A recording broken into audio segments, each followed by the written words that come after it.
Y nos vamos a Huaraz, al barrio La Soledad, a gozar con la banda orquesta única Santa Cecilia de Chimbote, con su director, el joven músico Wilmer Rodríguez Panta.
Nuestra música peruana.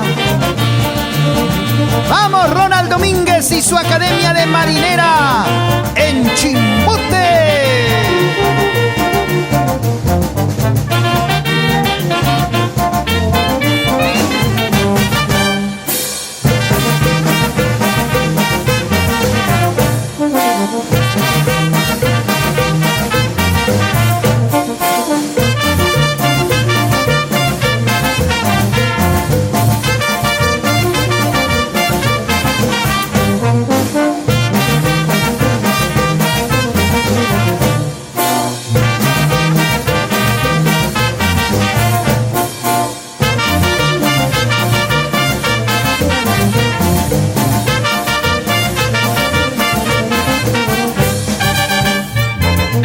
Memoria a Víctor Valerio.